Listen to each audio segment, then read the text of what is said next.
ሰላም እግዚአብሔር ይብዛላችሁ ሁላችሁም ባላችሁበት እንደምንከረማችሁ። እንግዲህ ባለፈው ስለ ሰላም ጽንሰ ሀሳብ አይተናል። ዛሬ ደግሞ እስቲ የውስጥ ሰላምና የአእምሮ እረፍት የሚል ሀሳብ እናያለን። እንግዲህ የውስጥ ሰላም ምንድን ነው? እሱ የህይወት መሰረትና የአእምሮ እረፍት ማለታችን ነው። ዛሬ ሁላችንም የምንኖረው እጅግ ፈጣንና ብዙ ውጥረት በተሞላበት ዓለም ውስጥ ነው።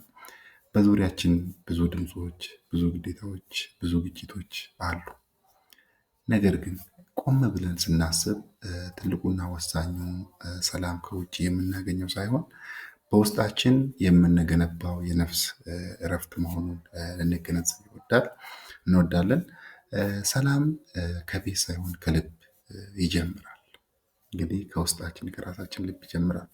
ብዙዎቻችን ሰላምን የምንፈልገው በስራችን ስኬት፣ በገንዘብ ብዛት ወይም በሌሎች ሰዎች አድናቆት ውስጥ ነው። ነገር ግን እውነተኛ ሰላም የሚጀምረው ከየት ነው? ከውስጥ ማንነታችን ነው። አእምሯችን በእርጋታና በሰላም ሲሞላ በዙሪያችን ያሉ ማዕበሎችን የመቋቋም አቅም እናገኛለን።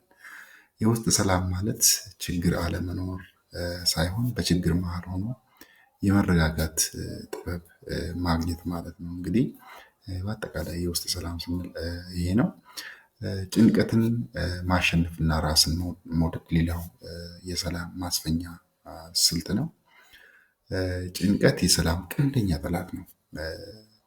ትላንት በፈጠርነው ስህተት ስንቆጭ ወይም ስለነገ ባለመጣው ስጋት ስንወጠር የዛሬያችንን ሰላምን እንገብራለን። ራስን መውደድና መቀበል ደግሞ ለውስጥ ሰላም ቁልፍ መሳሪያ ነው።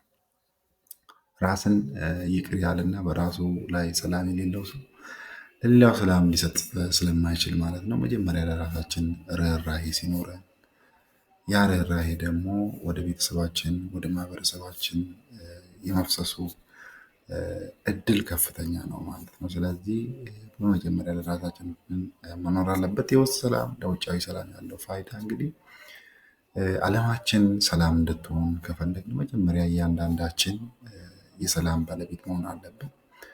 በውስጡ ሰላም ያለው ሰው ግጭት አይመርጥም፣ ጥላቻን አይዘራም። ይልቁንም በሄደበት ሁሉ መረጋጋትና መፍትሄን ይዞ ይገኛል።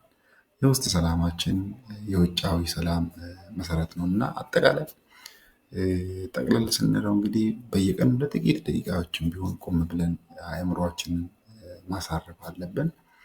ራሳችንን ማድመጥ ይገባናል። ይቅርታን እናስቀድም።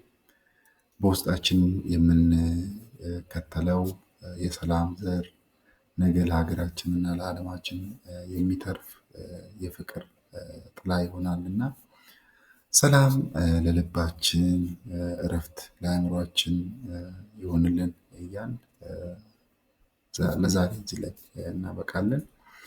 ከተመቻችሁ ላይክ፣ ሰብስክራይብ በማድረግ ቤተሰብ ይሁኑ። ሀሳብ ካላችሁ ደግሞ በኮሜንት ያጋሩን። እናመሰግናለን።